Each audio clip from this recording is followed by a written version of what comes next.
called engineering serendipity. Yeah.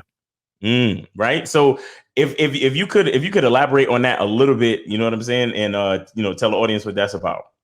Yeah. So like this concept of engineering serendipity, it's your job as the man. Like women live in this kind of like Disney Hallmark fantasy land. Yes, the Notebook and all that shit. Yeah, all that shit. They just because you think about it realistically, like life just happens to women. Mm-hmm. Like, they don't have to like make things happen. You know, for example, they get asked out on dates. Right. They get invited to the boat party. They get invited to this thing. They get invited to that thing. They didn't have to do anything to make it happen. You know what I'm saying? Right. It's a privilege of their beauty, right?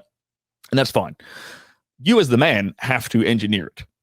You as the man, you should. This is a large part of like leading, right? So having a date, like having a place to take her on the date, like in your mind before you ask her out on the date, right, is a perfect example of that. It's like, okay, like 8 p.m. this bar Wednesday, meet me there, whatever, right?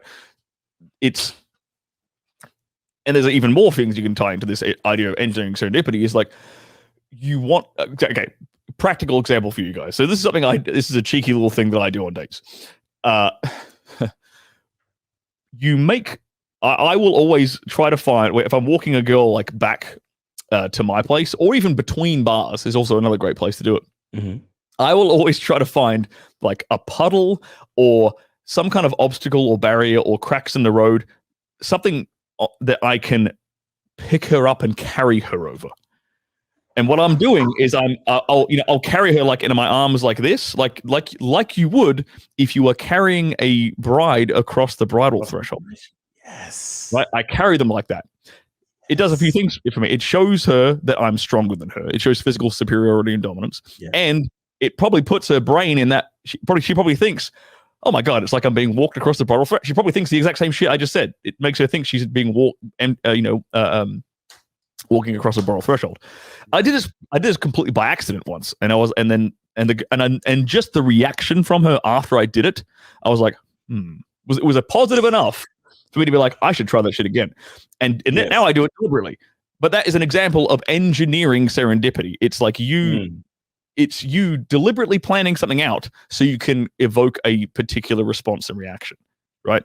You might say it's a bit sneaky, but it's a good thing. Like I don't want if a guy listens to this and he's like, I don't want to be I want to lie to a woman, I don't want to make things up. I want it to just magically happen. Sorry, dickhead. Like that ain't gonna then you aren't gonna get any fucking results because life isn't like that. Like things magically happen to women, but they magically happen because the dude made it happen.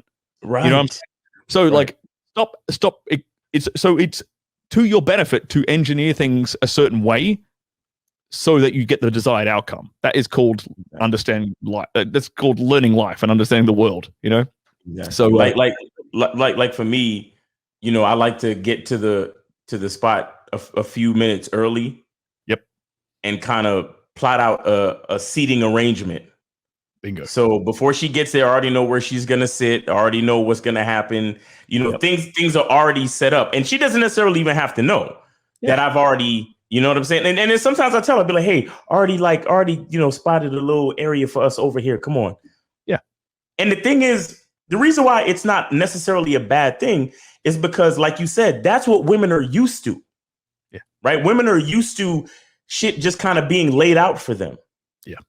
You understand? So as a result, it actually adds to your, you know, it actually adds to the positive outcome by you having stuff set up, engineering it.